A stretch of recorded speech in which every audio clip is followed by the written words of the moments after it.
Episode 2 of When the Phone Rings delves deeper into the complexities of Baek Sa-eon and Hong Hee-joo's strained marriage, revealing stuff that shines a new light entirely on their marriage. The episode begins with Sa-eon inspecting the dashcam footage from Hee-joo's car, hoping to uncover clues about the kidnapping attempt, as well as the kidnapper.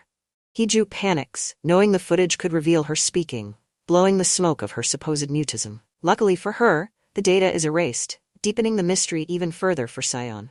Meanwhile, Hee-joo reconnects with Sang-woo, a former college acquaintance, during a court interpreting assignment. Their warm interaction shows a different Hee-joo, one that is cheerful and lively, as compared to the cold, voiceless Hee-joo we see in her relationship with Sa-eon.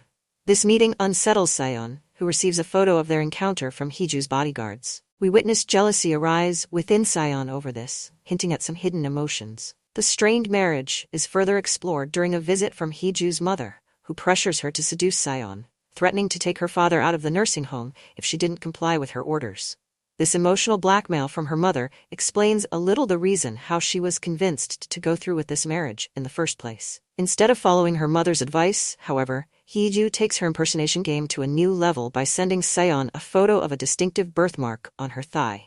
This detail shocks Sa-eon, who realizes how little he knows about his wife. Although getting ahead of herself, Hee-joo ends up daring Sa-eon to verify if the mole was real or not by examining his fake wife's thigh himself. A flashback from 3 years ago depicts Hee-joo trying to break the ice between the estranged couple, but Sa-eon makes it clear to her that their marriage was just a show, igniting the distance between them that we see today. The next morning, Sa-eon catches Hee-joo off guard by cooking her up a breakfast whilst also probing around the identity of her friend, Sang-woo, leaving her wondering about the validity of his indifferent attitude with her. Through the work of his investigation team, Sa-eon learns that Hee-joo had let the captor in of her own accord.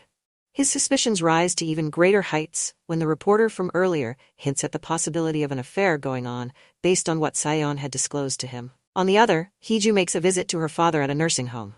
Expressing the emotional toll this façade had taken on her, Hee-joo breaks down in tears at her father's feet as she longs for all this to be over so she could reclaim her identity once again. This provides a glimpse into the vulnerable side of Hee-joo, which contrasts starkly with the calculated personality she puts on during her impersonation as the kidnapper. Hee-joo wakes up to some startling news on the TV first thing in the morning. There had been a fire at an office, and the perpetrator seemed eerily similar to her kidnapper. That's when a banged-up Sa-eon shows up and approaches Hee-joo. Stating he couldn't let there be a side to her he didn't know of, Sa-eon starts lifting her dress to check for the mole as the two lock eyes during this dramatic moment. The episode ends with a shocking discovery.